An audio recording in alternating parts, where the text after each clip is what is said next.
Hello guys, रेसवा academy पे आप लोगों का बहुत बहुत स्वागत है। साथ साथ रेसवा सेमेस्टर में भी बहुत बहुत स्वागत है। दोनों पे आप लोग बने रहिए, हम लोग के साथ जुड़े रहिए और इस स्टडी पॉइंट लाइफ को एंजॉय करते रहिए। लाइफ में स्टडी करना बहुत ज़रूरी होता है, क्योंकि आप लोग देखेंगे यही एक ऐसा काम है, यही एक ऐसा समय है जिसमें हर एक इंसान, चाहे लड़का हो चाहे लड़की हो, हर एक इंसान जरूर पढ़ाई करता है। आप भी पढ़ते रहिए, मेहनत से पढ़ते रहिए, कुछ इस पढ़ाई का फायदा उठाइए। अगर हम पढ़ा रहे हैं तो आपको फायदा उठाना ही पड़ेगा। समझिए, सोचिए, क्वेश्चन करिए, हमसे आंसर लीजिए और अच्छे अच्छे क्वेश्चंस करिए और अच्छे अच्छे आंसर लिया कीजिए। माइंड में हमेशा ये सब चलना चाहिए। आइए चलते हैं। क्लासेज में आपको पढ़ा रहे थे हम एसी फंडामेंटल। एसी में आपको जो पिछला टॉपिक था मैंने आपको बता दिया था कुछ उसमें। जैसे एसी में मैंने वो क्या क्या बता दिया था। मैंने एसी में बताया था कि जो फैराडे का नियम होता है, तो फैराडे के नियम से जो आपका ईएमएफ उत्पन्न होता है वो कैसे होता है, मैंने इसको बता दिया था। ठीक है, फैराडे के नियम से ईएमएफ कैसे उत्पन्न होता है। जब किसी कॉइल से गुजरने वाले फ्लक्स में परिवर्तन हो तो ईएमएफ उत्पन्न हो जाएगा। तो इस कॉइल से गुजरने, अगर घुमा दें हम इसको, देखिए यहाँ से हैंडल द्वारा घुमा दें तो ईएमएफ जनरेट हो जाएगा इसमें। अब यह ईएमएफ को हम इक्वेशन निकाले थे, कैसे निकाले थे आप लोग को पता होगा। देखिए,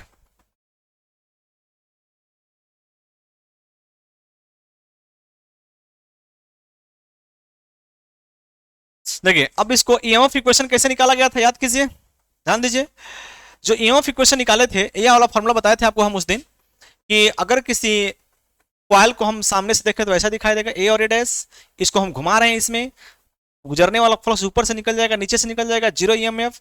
जब ये घूम के इधर आएगा तो ईएमएफ बढ़ेगा 90 डिग्री पर सबसे अधिक, फिर 180 चलेगा, फिर जीरो, फिर 270 चलेगा मैक्सिमम, लेकिन माइनस में मैक्सिमम, फिर यहाँ पहुंच जाएगा तो फिर से zero. E equal to minus N into D phi by D T. Phi का मान फाई एम का ओमेगा टी होता है। फाई का मान यहाँ रख दीजिए, डिफ्रेंशिएट कर दीजिए। डिफ्रेंशिएट करने के बाद फार्मूला ये आ जाएगा। साइन थीटा का मान 1 रख दीजिए तो उस समय हमारा एम हो जाएगा, क्योंकि ओमेगा टी साइन थीटा का मान 1 90 अंश पर होगा और 90 अंश पर मैक्सिमम मिल रहा है, इसलिए हम इसको एम लिख दिए, मैक्सिमम लिख दिए हैं। समीकरण 1 और 2 को डिवाइड कर दिए हैं, समीकरण 1 और 2 को डिवाइड कर दिए हैं। ये इक्वल टू आ गया एम साइन ओमेगा टी, या I equal to M sine omega T. Okay, इतना आप लोगों को पढ़ाया जा चुका था। फिर मैंने क्या कहा था, कुछ महत्वपूर्ण परिभाषाएं बोला था मैंने, इसमें से कंफर्म है आपका डिफिनीशन आएगा। 5 डिफिनीशन आते हैं लिखने के लिए, हम एक एक करके इसमें पढ़ेंगे। ओके, और सबसे पहले हम पढ़ना स्टार्ट करेंगे इसमें। सबसे पहला हम स्टार्ट करेंगे आयाम। क्या स्टार्ट करेंगे बाबू? आयाम, और इंग्लिश में क्या बोलेंगे इसको? एम्पलीट्यूड। एम्पलीट्यूड। ओके, तो आयाम कोई बहुत बड़ी बात नहीं है। आप लोग इसको इंटर में या हाई स्कूल में भी पढ़े होंगे। आप लोगों को पढ़ाया गया होगा एक चीज कि अगर अगर मैं यहां पर एक रस्सी बांध दूं, अगर मैं यहां पर एक रस्सी बांध दूं और रस्सी से एक पेंडुलम को लटकाया जाए, एक पेंडुलम को लटकाया जाए, ये पेंडुलम होता है, पढ़े होंगे आप लोग, ये आपके इंटर में है। ठीक है, एक पेंडुलम को लटकाया जाए और इसको इधर लाकर छोड़ दिया जाए तो फिर इधर भी जाएगा वो। तो एक तरफ जितना वो जाता है, एक तरफ जितना वो डिस्प्लेसमेंट होता है, डिस्प्लेसमेंट, ठीक है, एक तरफ जितना वो डिस्प्लेसमेंट होता है उसी को हम बोलते हैं आयाम। इसी को बोलते थे वाई आयाम बोलते थे। ठीक है, वहां आप लोग पढ़े क्या है इसको, उसी को आयाम बोलते थे। तो वो दूरी था, लेकिन यहां वोल्टेज की बात कर रहे हैं। तो ऐसे बोल सकते हैं किसी राशि का, किसी प्रत्यावर्ती राशि का जो अधिकतम वैल्यू होती है, अधिकतम इतना ही जा पाएगा वो, तो अधिकतम वैल्यू को हम क्या बोलते हैं? आयाम बोलते हैं। जैसे अगर मैं बात करूं जो इक्वेशन हमारा निकला हुआ था वो E इक्वल टू कितना फाइंड हुआ था? E equal to M sine omega T, ये हमारा इक्वेशन निकला हुआ था। ठीक है, अब देखिए जरा ध्यान दीजिएगा, अगर मैं इसका वेव डायग्राम बनाऊं, अगर मैं इसका वेव डायग्राम बनाऊं, वेव डायग्राम, तो ऊपर मान लीजिए ई है, इधर मान लीजिए ओमेगा टी है, इधर क्या है? ओमेगा टी है। ओमेगा टी को ही हम थीटा कहते हैं, याद रखिएगा, ओमेगा टी को ही हम क्या कहते हैं? थीटा कहते हैं।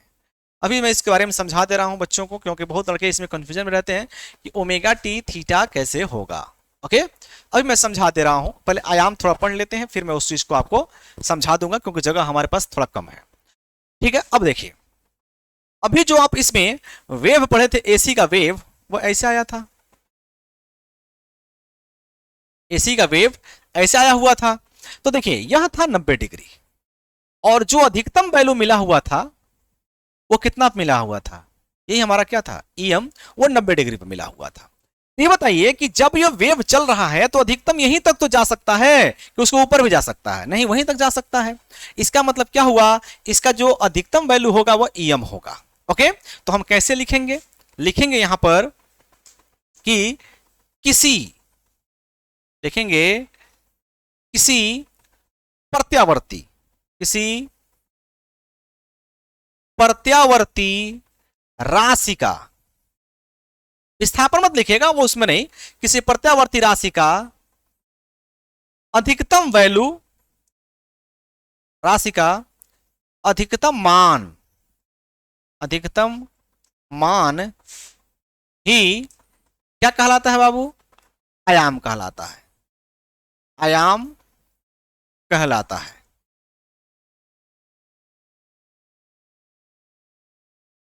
याद रहेगा, किसी प्रत्यावर्ती राशि का जो अधिकतम वैल्यू होती है उसी को हम क्या बोलते हैं, आयाम बोलते हैं। ठीक है, यहां पर अगर मैं बात करूं तो E equal to EM sine omega T है। अगर मैं इससे बात करूं तो अधिकतम वैल्यू कौन सी है, EM, तो यही हमारा क्या होता है, आयाम होता है। ओके, मतलब इसमें जो आयाम होगा, इसमें जो आयाम होगा वो क्या होगा, EM होगा। ये याद रखना है, ऐसे डिफिनेशन लिख के इसको छाप देना है, 1 नंबर का क्वेश्चन है ये। ओके, एक बात और याद रखना है कि अगर आपसे पूछा जाए आयाम का मात्रक क्या होगा, अगर पूछा जाए आयाम का मात्रक क्या होगा, आयाम का मात्रक कोई बताएगा क्या होगा।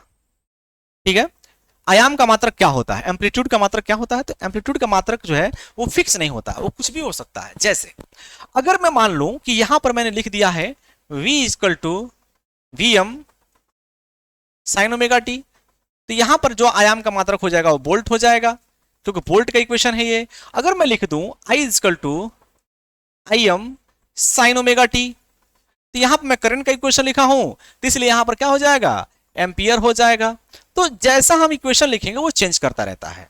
अगर मैं डिस्प्लेसमेंट का लिख दूं तो y equal to A sine omega T, चाहे कॉस ओमेगा टी में लिखूं, तो यहां पर जो है A है वो मीटर में है, तो यहां मीटर भी हो सकता है, इसलिए मैं आयाम को यहां पर मैं मात्रक के रूप में डिफाइन नहीं कर पाऊंगा। ओके, उसका मात्रक क्या होता रहता है, चेंज होता रहता है। तो मात्रक नहीं, आयाम समझिए, आयाम क्या होता है, तो आयाम जो है किसी प्रत्यावर्ती राशि का जो अधिकतम वैल्यू होती है उसी को हम क्या बोलते हैं, आयाम बोलते हैं, एम्पलीट्यूड बोलते हैं। याद रहेगा, इक्वेशन में जो भी EM दिखाई देगा उसको हम क्या बोलेंगे, आयाम बोलेंगे। ठीक है, जैसे अगर मैं एक आपको ऐसा इक्वेशन दे दूं, सपोज दैट, अगर मैं मान लीजिए यहां पर मैं एक इक्वेशन दे दूं, इक्वेशन आपको पहले समझिए, E इक्वल टू कितना था, E इक्वल टू था, आप कैपिटल EM भी लिख सकते हैं, चाहे V इक्वल टू VM भी लिख सकते हैं, साइन ओमेगा टी कितना था।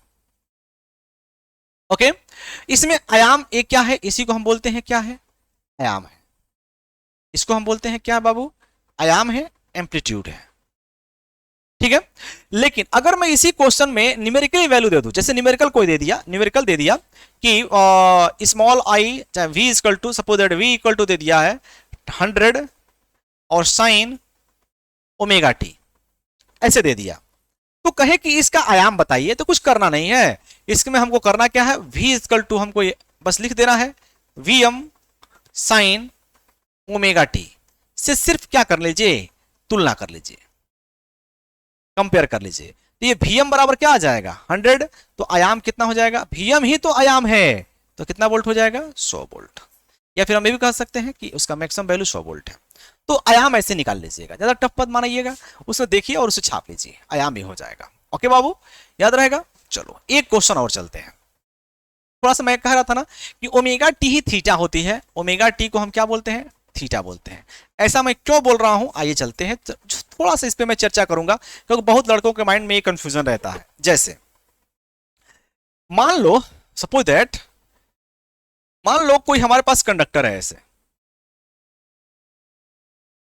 जैसे अभी कंडक्टर एक बनाए थे, ओके, और यह कंडक्टर ऐसे घूम रहा है, ऐसे घूम रहा है, यह कंडक्टर इस टाइप में घूम रहा है, ओके। जब इस टाइप में इधर से उधर घूमना चाहेगा तो एक समय ऐसा आएगा कि कुछ समय बाद वो यहां पर जाएगा, तो कितना दूरी तय करेगा, थीटा डिग्री। मतलब वो जब घूमकर जो घूमेगा, अगर कोई कंडक्टर घूम रहा है ऐसे, इसे घूर्णीय गति कर रहा है ऐसे, तो उस कंडीशन में उसमें अगर मैं मानूं तो उसमें जो चाल होगा, उसका स्पीड होगा, जो स्पीड होगा उसका, जो उसमें चाल होगा, मैंने मान लिया ओमेगा, ओके। ओमेगा मतलब एंगुलर वेलोसिटी को ओमेगा बोलते हैं, ओके। आप इसको बोल सकते हैं, इसको हम एंगुलर वेलोसिटी ही बोलते हैं, एंगुलर वेलोसिटी, ठीक है। एंगुलर वेलोसिटी को ओमेगा लिखा जाता है।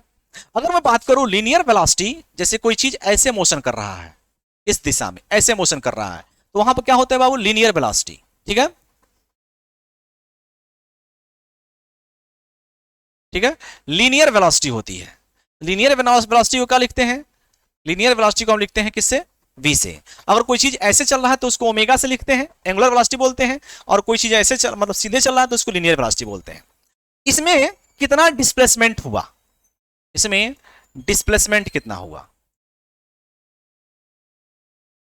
डिस्प्लेसमेंट वो कितना हुआ, थीटा हुआ, ठीक है। इसको बोलते हैं एंगुलर डिस्प्लेसमेंट, एंगुलर डिस्प्लेसमेंट। तो एंगुलर डिस्प्लेसमेंट को हम किसे नोट करेंगे, थीटा से नोट करेंगे। और लीनियर डिस्प्लेसमेंट कितना हुआ, इधर जो जा रहा है वो v स्पीड से जा रहा था, ये ओमेगा स्पीड से जाएंगे। इसमें डिस्प्लेसमेंट कितना हुआ, ये थीटा डिस्प्लेसमेंट, तो इसमें कितना हुआ, यहां से यहां तक मान लीजिए कि s दूरी तय किया हुआ है, तो इसको बोलेंगे लीनियर डिस्प्लेसमेंट, लीनियर डिस्प्लेसमेंट, ठीक है। लीनियर डिस्प्लेसमेंट को हम क्या लिखते हैं, वो लिखते हैं यस, या डी भी लिख सकते हैं, यस। और टाइम, तो टाइम मान लीजिए उसको उतना दूर जाने में जो टाइम लगा वो मान लेते हैं कितना है, टी है, तो इसमें भी जो टाइम लगा वो कितना मान लेते हैं, टी है। टाइम इज इक्वल टू कितना हो जाएगा, टी। तो देखो सेम टू सेम वही चीज है, मैं दूसरा नहीं लिख रहा हूं। जब कोई चीज लीनियर में चलता है तो लीनियर मोशन में वेलोसिटी v लिखते हैं, उसमें लीनियर वेलोसिटी, लीनियर डिस्प्लेसमेंट। जब कोई ऐसे चलता है तो उसकी चाल जो होती है ओमेगा, डिस्प्लेसमेंट मतलब जो दूरी तय किया वो थीटा, और टाइम कितना लगा, इतना। तो हम जानते हैं, क्या जानते हैं, हम जानते हैं कि चाल बराबर क्या होता है बाबू, दूरी अब बटा कितना होता है, समय, दूरी बटा समय। ये पढ़े होंगे आप लोग। तो बताइए इसकी चाल कितनी है, इसकी चाल कितनी है, ओमेगा, कितना दूरी तय किया है, थीटा, और कितना टाइम लगा इसको, टी। तो मैं theta equal to omega T नहीं लिख सकता हूं, थीटा इक्वल टू क्या लिख सकता हूं, ओमेगा टी। तो जहां भी theta equal to omega T लिखा रहा है तो कंफ्यूजन मत आइएगा, थीटा की वैल्यू ओमेगा टी होती है, तो ये एंगुलर वेलोसिटी के लिए होता है, ओके। बिल्कुल सही है, theta equal to omega T यहां से आता है, अपने आप से नहीं आता है वो, ठीक, ये अपने आप से नहीं आता है, यहां से थीटा इक्वल टू ओमेगा, वो आप जानते होंगे, उसके बारे में मैं नहीं बता रहा हूं। हमको मतलब है, इनसे मतलब था theta equal to omega T कहां से आ गया, याद रहेगा आप, theta equal to omega T कहां से, एंगुलर वेलोसिटी है वो, ओके। चलो चलते हैं अगले टॉपिक पर। मैंने क्या बता दिया था इसमें आपको, जो पहला हमारा डिफिनेशन क्या था, एम्पलीट्यूड, तो एम्पलीट्यूड मैंने बता रखा है। अब चलते हैं जरा आवर्तकाल पर, एम्पलीट्यूड खत्म हो गया, अब चलिए जरा आवर्तकाल पर देखते हैं आवर्तकाल क्या होता है,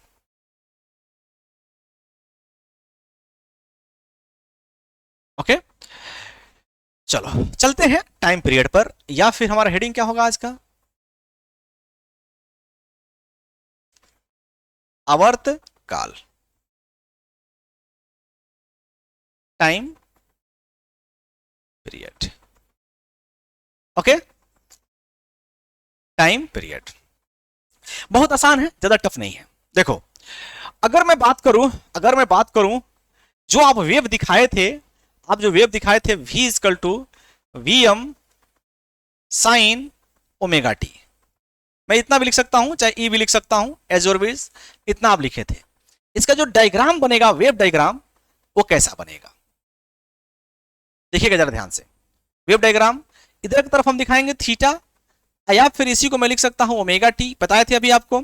ऊपर की तरफ स्मॉल वी, क्योंकि इसी ग्राफ दिखाया जाता है, और इसको आप एक चक्र में दिखा दीजिएगा, एक चक्र चला हुआ है। कितना चक्र चला बाबू, एक चक्र। यहां पर रहेगा 0। 180 को हम पाई लिखते हैं और 360 को कितना लिखते हैं, 2 पाई लिखते हैं। ओके, या फिर 360 भी लिख सकते हैं, 2 पाई भी लिखा जाता है। तो बहुत आसान है।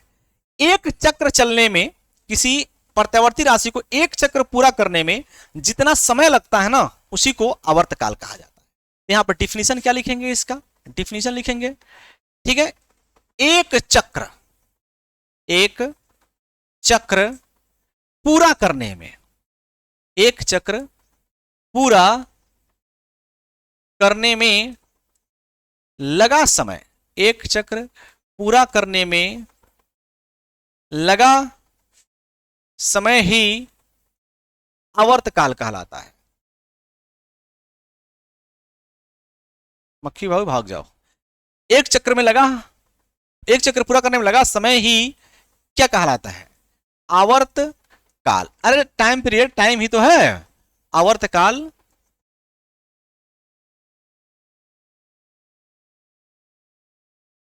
कहलाता है। एक चक्र पूरा करने में लगा समय ही क्या कहलाता है, आवर्तकाल कहलाता है। याद रहेगा। तो अगर एक चक्र पूरा करने में इसको, जैसे कि मान लीजिए मैं यहां पर इसको ऐसे डिनोट करूं, सपोज दैट इधर की तरफ ओमेगा टी लिख दूं, ऊपर की तरफ मैं वी लिखूं, और इसका जो ग्राफ है वो ऐसे है। एक चक्र पूरा करने में मैंने मान लिया कि कितना टाइम लग रहा है, उसको टी टाइम लग रहा है। ओके, तो आवर्तकाल कितना हो जाएगा इसका, अगर एक चक्र पूरा करने में उसको टी टाइम लग रहा है तो आवर्तकाल का मान कितना हो जाएगा बाबू, कैपिटल टी। ओके, ये क्या है, उसके लिए टाइम है। ओके, चलो अगर टी वहां लग रहा है तो जब आधा, कितना दूरी, आधा तय करने में कितना टाइम लगा सकता है, टी बाई 2 टाइम। और इस यहां पर पूछा जाए तो टी बाई 4 टाइम लगा सकता है, ये भी कर सकते हैं। यहां पर कितना लगा सकता है, 3t/2 कर सकते हैं। ये 4 आएगा, जो भी आएगा उसका आधा कर लीजिएगा, इसका आधा करेंगे तो 3t/4 ही आएगा। ओके, इतना आएगा। तो ये आपका आवर्तकाल हो जाएगा। अब मैं थोड़ा सा फार्मूला इसमें बना रहा हूं, थोड़ा ध्यान दीजिएगा। देखिए इसको टाइम कितना लगा है, अगर मैं बात करूं तो इसको टाइम कितना लगा है, टी।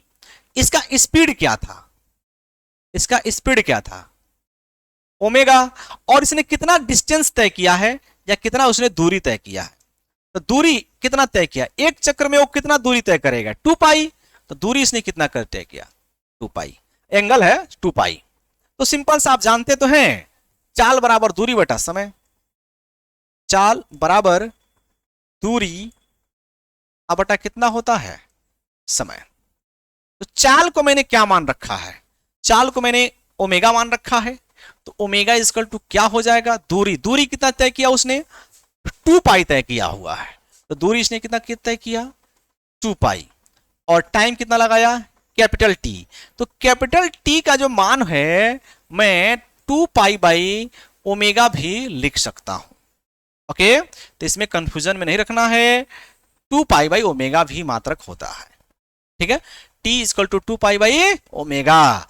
और इसका मात्रक क्या होगा, पूछा जाए इसका मात्रक मतलब इसका यूनिट क्या होगा, तो इसका मात्रक क्या होगा बाबू। तो यार टाइम है तो मात्रक तो तुमको पता ही होगा, मात्रक क्या होगा, सेकेंड। ओके, तो इसका मात्रक क्या हो जाएगा, सेकेंड। तो आवर्तकाल अगर आएगा एग्जाम में तो ऐसे लिखना है आपको, एक चक्र पूरा करने में जितना वो समय ले रहा है उसी को हम क्या बोलते हैं, उसका आवर्तकाल। चलिए नेक्स्ट चलते हैं, जरा ध्यान दीजिएगा। नेक्स्ट चलेंगे हम आवृत्ति पर, फ्रीक्वेंसी पर। अब चलेंगे आवृत्ति।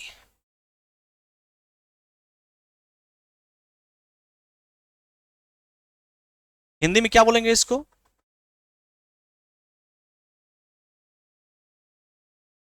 फ्रीक्वेंसी। ओके, आवृत्ति क्या होती है, तो बहुत, ये भी आप लोग पहले से पढ़ के आए हैं।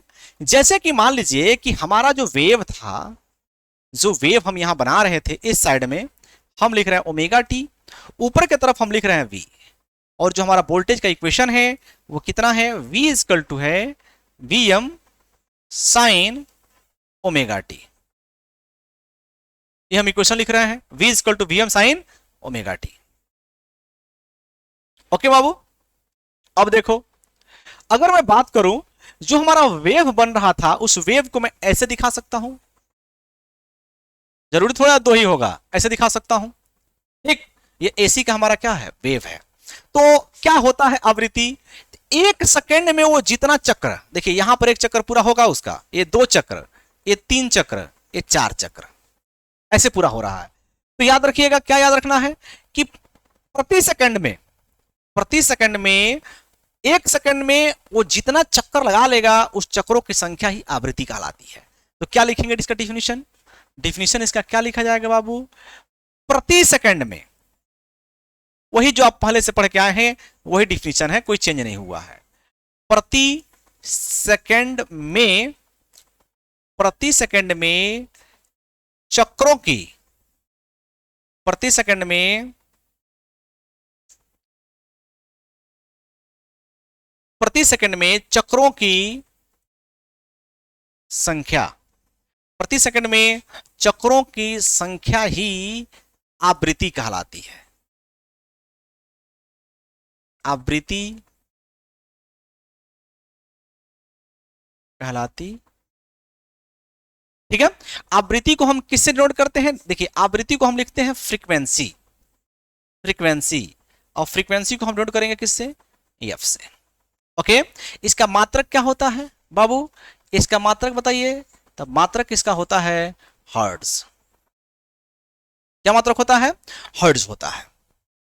ओके, तो अगर अब मैं इसको थोड़ा सा एक डिफिनेशन और मैं बनाने जा रहा हूं, जरा ध्यान देना। अभी अभी अभी जो आप लोग निकाले थे आवर्तकाल, जरा ध्यान दीजिएगा।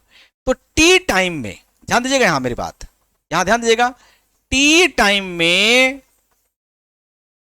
चक्रों की संख्या कितनी थी, टी टाइम में चक्रों की संख्या, अरे अभी तो बोले थे इक्वल टू एक चक्र पूरा करने में जितना समय लेता है उसी का आवर्तकाल, तो वही तो लिखे हैं, टी टाइम में चक्रों की संख्या कितनी थी, एक थी। तो एक टाइम में, चाहे एक सेकंड में, तो एक सेकंड में चक्रों की संख्या कितनी होगी, 1/टी। हम जानते हैं एक सेकंड में चक्रों की संख्या ही तो आवृत्ति होती है। इस प्रकार F इक्वल टू 1/t होता है। तुम लोग रट्टा मारे होगे, ऐसे आता है ये चीज, F इक्वल टू 1/t होता है। प्रति सेकंड चक्रों की संख्या कैसे निकालोगे, 30 सेकंड में चक्रों की संख्या कितनी थी, एक, तो एक सेकंड में इतना चक्कर, तो वही तो आवृत्ति होती है। तो F इक्वल टू 1/t होता है। ओके, या आपको पढ़े, अभी आप पढ़े थे F इक्वल टू कितना है 1/t, या फिर F इक्वल टू 1/t का मान अभी पढ़े थे 2π/ओमेगा। ओके, ओमेगा को ऊपर कर दो, F इक्वल टू कितना आ जाएगा, ओमेगा बाय। तो एक ये भी फार्मूला होता है, ठीक।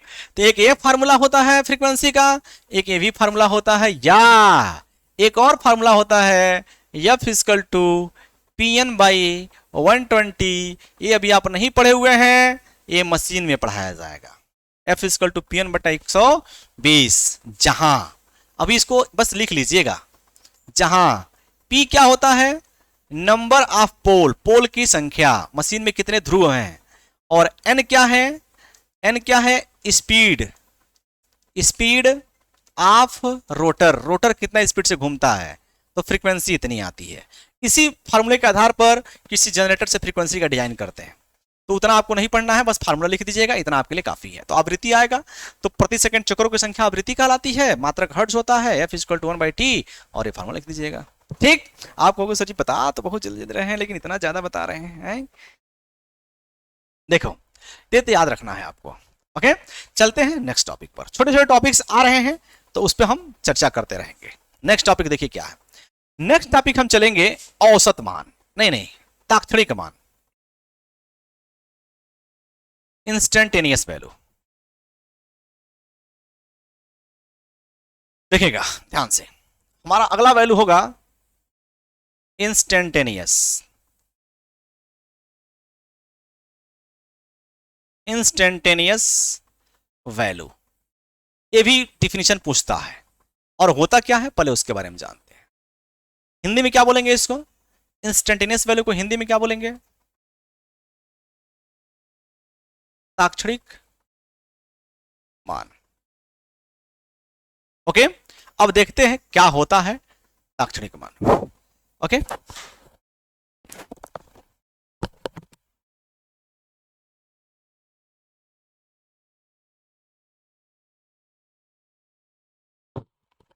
देखिए ताक्षणिक मान क्या होता है, जरा इसके बारे में आइए हम चर्चा करते हैं।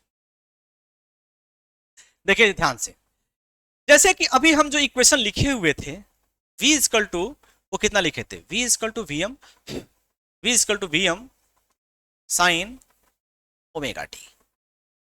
देखिए ओमेगा टी है, इसका मतलब वेरिएबल राशि है, जहां भी ओमेगा दिखाई दे समझिए वो वेरिएबल राशि होती है। ओके, अब मैं अगर यहां पर मैं ग्राफ बनाऊं इसका, ध्यान देना, ग्राफ बनाऊं ऊपर की तरफ स्मॉल v, नीचे की तरफ इधर तरफ ओमेगा टी, अगर मैं इसका ग्राफ डिजाइन करूं ऐसा आएगा। ठीक है, मैं मान लिया, इसमें मैंने मान लिया कि यहां पर जो इसकी वैल्यू है, यहां पर जो वैल्यू है, सब जगह इसकी वैल्यू अलग अलग है, अलग अलग होगा ही, मानने की कोई बातें नहीं। यहां पर जो वैल्यू है उसको मैंने v1 मान लिया, नहीं दिखाई दे रहा है, बहुत छोटा हो जा रहा है क्या, चलिए कोई बात नहीं। यहां पर जो वैल्यू है उसको मैंने v1 मान लिया, यहां पर वैल्यू v2 मान लिया, यहां पर वैल्यू v3 मान लिया, यहां वैल्यू v4 मान लिया, यहां वैल्यू माइनस v5 मान लिया, यहां वैल्यू माइनस v6 मान लिया, यहां माइनस v7, यहां माइनस v8 मान लिया। सब जगह इसकी जो वैल्यू आएगी वो क्या आएगी, अलग अलग आएगी। लेकिन अगर बात करें तो ये टाइम ही तो है, कोण है, लेकिन टाइम के रेस्पेक्ट में है। तो अगर मैं इसको रिप्रेजेंट करूं तो यहां पर, यहां पर, यहां पर, यहां पर, यहां पर, हर टाइम इसकी वैल्यू क्या हो रही है, चेंज हो रही है। अगर मैं इसको सपोज दैट, अगर मैं इसको T1 कह दूं, इसको T2 कह दूं, इसको T3 कह दूं, मैं ऐसे नाम दे दूं T1, T2, T3, T4 ऐसे नाम दे दूं, तो आप देख रहे होंगे प्रत्येक समय पर इसकी वैल्यू क्या मिल रही है, अलग अलग, हर समय उसकी वैल्यू क्या करते रहेंगे, चेंज करते रहेंगे। तो कहना क्या है, किसी निश्चित समय पर, किसी निश्चित समय पर जो इस राशि की वैल्यू आएगी उसी वैल्यू को कहते हैं ताक्षणिक मान, इंस्टेंटेनियस वैल्यू। किसी इंस्टेंटेंट मान पर, किसी इंस्टेंटेनियस समय पर जो वैल्यू आएगी उसी को बोलेंगे इंस्टेंटेनियस वैल्यू या ताक्षणिक मान। देखिए आप साफ साफ देख सकते हैं कि हर टाइम इसकी वैल्यू चेंज हो रही है। तो किसी भी समय का वैल्यू ले लीजिए, हर समय की वैल्यू आप लेंगे, कोई भी वैल्यू ले लीजिए, हर एक वैल्यू इसका इंस्टेंटेनियस मान कहलाता है। ओके, जोड़ घटाना नहीं है ये, याद रखिएगा, किसी भी समय का लिया गया वैल्यू ताक्षणिक मान कहलाता है। तो डिफाइन कैसे करेंगे इसको, ताक्षणिक मान को हम यहां डिफिनेशन लिखना चाहें तो डिफिनेशन कैसे लिखेंगे, ठीक है, इसमें लिखेंगे प्रत्यावर्ती राशि का, प्रत्यावर्ती राशि का, प्रत्यावर्ती राशि का किसी निश्चित समय पर, किसी निश्चित समय पर, ध्यान रखिएगा कोई निश्चित समय लीजिएगा, ये नहीं कि 10वां से लेकर 15वां सेकंड के बीच का मान, ऐसा नहीं है। किसी निश्चित समय पर, जैसे 5वां सेकंड में क्या है, 10वां सेकंड में क्या है, ऐसे लीजिएगा। ये नहीं 5 से 10 के बीच में क्या है, ये नहीं, निश्चित समय नहीं है, ये बदलता वैल्यू है। किसी प्रत्यावर्ती राशि का किसी निश्चित समय पर लिया गया मान ही, लिया गया वैल्यू ही इंस्टेंटेनियस वैल्यू कहलाता है, इंस्टेंटेनियस वैल्यू कहलाता है।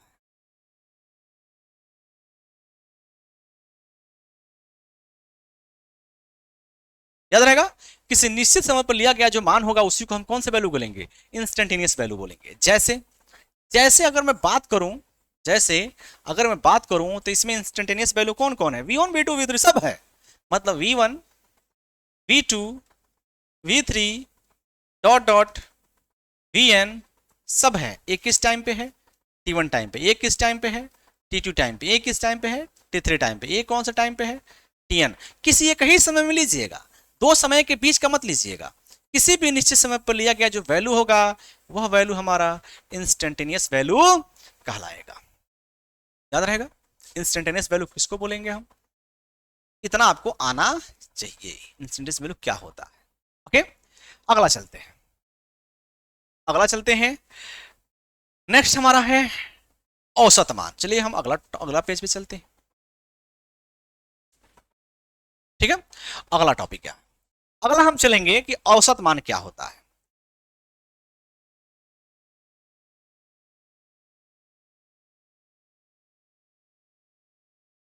औसत मान, या इंग्लिश में क्या बोलेंगे इसको? Average value.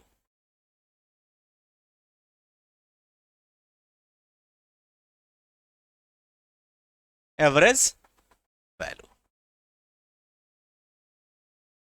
औसत मान क्या होता है, आइए इसके बारे में चर्चा करते हैं। जैसे आप जब इंटर में, या अपने इंटर हाई स्कूल छोड़िए, जब आप पांचवी छठवीं में भी होंगे तो वहां भी औसत पढ़ाया गया होगा। औसत क्या होता है? जैसे कि अगर मैं कहूं 5 6 7 8 का औसत निकालिए, तो आप जोड़ के उतना से डिवाइड कर देते थे, नंबर आपसे डिवाइड कर देते थे। तो औसत क्या लिखते थे आप? जैसे कि मान लें मैं कहूं 5 का, 4 का, 3 का, 2 का, 8 का औसत बताइए। तो आप करते क्या थे? सबको जोड़ देते थे, और जोड़ने के बाद 1 2 3 4 5, 5 से डिवाइड कर देते थे, एवरेज निकल के आ जाता था। यही तो आप पढ़ के आए हैं, वही पढ़ के आए, तो वही यहाँ भी है, वही, कुछ ज्यादा चेंज नहीं है। तो एवरेज वैल्यू देखिए क्या होता है, ध्यान दीजिएगा। एवरेज वैल्यू क्या होता है? जैसे कि मान लीजिए अगर मैं बात करूं, आप जो वेव डायग्राम दिखाए थे या ओमेगा टी के फॉर्म में, ओमेगा टी ही थीटा होता है, अभी मैंने बता दिया है आपसे। इस फॉर्म में ओमेगा टी वी का ग्राफ क्या दिखाए थे बाबू? जो ग्राफ हमारा था वो ऐसा चल रहा था, और भी होंगे, मैं सब नहीं दिखा रहा हूं। ऐसे यहां पर वैल्यू क्या मिल रहा था? V1, यहां पर वैल्यू V2, यहां भी ले लो, क्या दिक्कत है, V3 कहीं भी ले सकते हो। यहां पर माइनस V4 और यहां पर माइनस V5। तो औसत वैल्यू क्या होगा? औसत वैल्यू क्या होगा? औसत वैल्यू, ये जो आपको दिखाई दे रहे हैं, ये सब हमारे कौन सी वैल्यू है? अलग अलग देखा जाए तो ये हमारे ताक्षणिक वैल्यू है।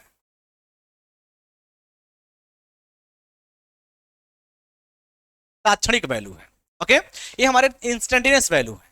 तो हम क्या कहेंगे औसत वैल्यू क्या होती है? तो आप औसत वैल्यू कैसे निकालेंगे?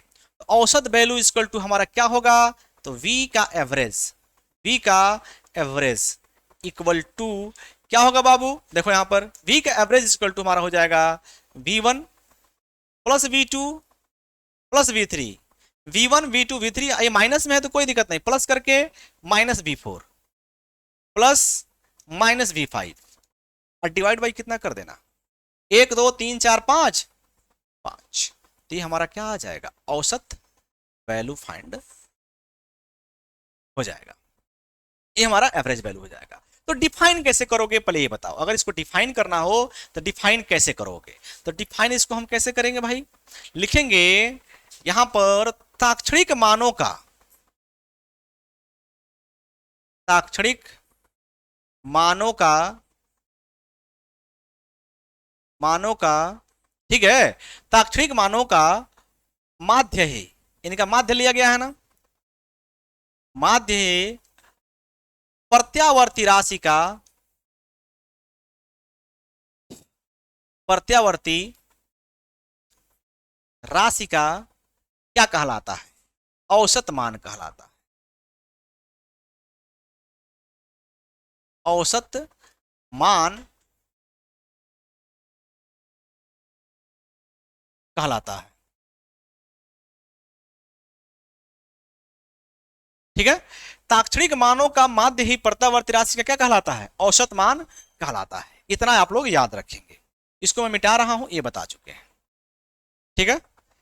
देखिए थोड़ा सा एक टर्म्स मैं इसमें यूज करने वाला हूं, थोड़ा सा एक टर्म्स ज्यादा आ जाएगा। तो यहां पर जो इक्वेशन हमारा निकला था, इक्वेशन थोड़ा मैं इसको, अब ये तो हमारा नॉर्मल सा डिफिनेशन हो गया, लेकिन अगर मैं इसको वैकल्पिक विधि से निकालना चाहूं तो कैसा आएगा? वैकल्पिक विधि, वैकल्पिक विधि से आप एवरेज वैल्यू कैसे निकालेंगे? ध्यान दीजिएगा। इक्वेशन कितना है? v इक्वल टू हमारा है Vm sine omega T, equation number first. ये हमारा इक्वेशन है। इसका एवरेज वैल्यू निकालना है कि इसका एवरेज कितना आएगा। तो कैसे निकालेंगे देखिए जरा ध्यान से। अगर आपको इसका एवरेज निकालना है तो उसके लिए हमको हमको ऐसे लिखना पड़ेगा। जैसे हम जो निकालेंगे, जैसे साइकिल जो हमारा पूरा हो रहा है ओमेगा टी ऊपर की तरफ v, अगर जो साइकिल पूरा हो रहा है ऐसे पूरा हो रहा है, ये कितना है 0, और ये कितना है पाई, और ये कितना है, हम सिर्फ निकालेंगे एक हाफ साइकिल का, पूरे का नहीं निकालेंगे, वरना पूरे का जो एवरेज होगा वो 0 होता है। बताएंगे कैसे, पहले एक हाफ साइकिल का निकाला जाएगा। तो देखिए मैं निकालूंगा इंटीग्रेशन से, तो वी एवरेज इक्वल टू, ध्यान दीजिएगा, अगर मैं इसको एक छोटा सा पार्ट लूं, छोटा सा पार्ट v का लूं, यही तो v है, v का एक छोटा सा पार्ट लूं, और मैं इसको 0 से लेकर पाई तक इंटीग्रेट कर दूं, और इसका एवरेज मतलब पाई माइनस 0। अरे जैसे लिखते हैं ना 1 + 2 + 3 5 का 5 माइनस 0 करते हो, उसी तरह इसका कैसे लिखोगे? अरे भाई जब राशि लेते हो 5 राशि, जैसे 2 है +3 है +4 है +2 है, चाहे 3 है, चाहे जो भी ले लो, चाहे 8 है, ऐसे ले लेते हो ना, इसको 1 2 3 4, 4 माइनस 0 होता है ये। उसी तरह इनका कितना हो जाएगा, तो देखो छोटे से पार्ट लेंगे इसका, और 0 से पाई तक इंटीग्रेट कर देंगे, और एवरेज निकालने के लिए हम, सॉरी 2 पाई नहीं होगा, एवरेज निकालने के लिए हम क्या कर देंगे, कितने में से घटाएंगे, पाई माइनस 0, और किसके रेस्पेक्ट में, आप चाहे तो यहाँ पर ओमेगा टी को हटा के कितना लिख सकते हैं, थीटा लिख सकते हैं, तो मैं डायरेक्ट थीटा कर दे रहा हूँ ताकि बाद में कंफ्यूजन ना आए। ओमेगा टी पर मैं अभी बताया हूँ, अभी जस्ट कुछ समय पहले, ओमेगा टी को ही क्या बोलते हैं, थीटा कहते हैं, ओमेगा टी को ही क्या बोलते हैं, थीटा कहते हैं, तो कंफ्यूजन मत रहिएगा। तो मैं यहाँ पर अब डिफ्रेंशिएट करूँ, इंटीग्रेट करूंगा डी थीटा के रेस्पेक्ट में, ताकि थोड़ा आसान हो जाए, ज्यादा चक्कर ना पड़े। तो इंटीग्रेशन ऐसे भी, इंटीग्रेशन करके भी आप ऐसे निकाल सकते हैं, एक छोटा सा इसमें से पार्ट लीजिएगा, आप चाहे तो ऐसे दिखा भी सकते हैं, मैं एक छोटा सा इसका पार्ट लिया हूं v, औसत निकाले हैं तो पाई माइनस 0 कर दिए हैं, और कहां से कहां तक निकालेंगे, 0 से लेकर कहां तक, पाई तक एवरेज निकालेंगे। कैसे निकालेंगे आइए देखते हैं, आप लोग पढ़े भी होंगे इसके बारे में, पहले से भी पढ़ के आए होंगे, कोई बात नहीं, यहां देखते हैं। देखिए यहां से लिखेंगे V average equal to, V का मान रख दीजिए, पहले कहां से कहां तक है, 0 से पाई तक, v का मान कितना हो जाएगा, vm sine theta divide by pi minus 0 और डी थीटा। अब चाहे तो यहाँ पर ओमेगा टी भी रख सकते हैं, तो डी टी रखिएगा, कोई दिक्कत नहीं, ऐसे भी आ जाएगा वैसे भी आ जाएगा, दोनों तरीके से आ जाता है, ठीक है, ये थोड़ा आसान पड़ता है। अब एक काम करिए, यहाँ से वी एवरेज की वैल्यू देखिए कितना आ गया, vm बाहर हो जाएगा, कांस्टेंट है, बट अब पाई भी बाहर हो जाएगा, पाई भी कांस्टेंट है, इंटीग्रेशन किसका होगा, सिर्फ साइन थीटा का, और साइन थीटा का इंटीग्रेशन चलो लिख ही देते हैं, 0 से पाई और integration of sine theta D theta, ये हो जाएगा। चलो वी एवरेज इंटीग्रेशन कर दो, अब इसका कितना आ जाएगा, vm by pi, okay, sine theta का इंटीग्रेशन कितना होता है, माइनस कॉस थीटा, ओके, यही तो होता है, साइन थीटा का इंटीग्रेशन कितना होता है, माइनस कॉस थीटा, और कहां से कहां तक, 0 से कहां तक, पाई तक। चलो अब यहां आ जाओ, कितना, तो कितना आ जाएगा यहां से, वी एवरेज इक्वल टू कितना आ गया, vm अब बटा कितना आ गया, पाई। अब सबसे पहले हम अपर लिमिट भरेंगे इसमें, पाई, अब फिर भरेंगे लोअर लिमिट, अपर लिमिट कितना है, पाई है, तो पहले हम भरेंगे पाई, तो हो जाएगा कितना, अब चाहो तो माइनस बाहर ले सकते हो, माइनस बाहर ले लो तो माइनस vm हो जाएगा, डायरेक्ट मैंने माइनस बाहर ले लिया, ओके, माइनस मैंने बाहर ले लिया, अब इसको पुटअप करो, कितना आएगा, cos थीटा, तो cos पाई, देख लो ये cos पाई आएगा ना, इतने में cos पाई, अब माइनस कितना आ जाएगा, cos, ये देखो पहले अपर लिमिट भरो फिर लोअर लिमिट, तो पहले cos पाई, अब माइनस cos 0, तो माइनस कितना आ जाएगा, cos 0, कुछ गलत हो रहा है क्या, V average equal to minus vm by pi, cos pi का मान -1, हाँ सही है, कोई दिक्कत नहीं है, सही है। देखिए कितना आ जाएगा, यहां से देख लेते हैं, तो वी एवरेज का जो वैल्यू आ गई, वी एवरेज की जो वैल्यू माइनस vm, अच्छा साइड वाला नहीं दिख रहा है क्या, हाँ एक मिनट मैं थोड़ा छोटा कर दे रहा हूँ इसको, अब दिख रहा होगा, हाँ अब दिख रहा होगा, देखिए तो माइनस vm बाई कितना हो जाएगा, पाई हो जाएगा, और cos 180 की जो वैल्यू होती है वो कितना होता है भाई, हेलो हाँ अभी पढ़ा रहे हैं, अभी निकलेंगे 15-20 मिनट में। देखिए यहाँ पर कितना हो जाएगा कॉस पाई। आप ग्राफ देखे होंगे, आप लोग ग्राफ पता नहीं आप लोग, आपको पता है कि नहीं, इसे जब ग्राफ बनाते हैं आप लोग तो कॉस का ग्राफ ऐसे आता है, ठीक है।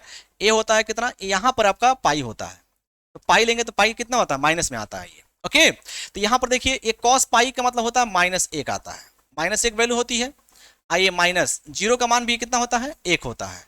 अब इसको सॉल्व कर लीजिए, तो वी एवरेज की वैल्यू कितनी आ गई, -Vm पाई कितना आ गया पाई, और ये देखिए माइनस माइनस -2 हो जाएगा, और माइनस माइनस प्लस हो जाएगा, और वी एवरेज की जो वैल्यू आएगी 2Vm बाई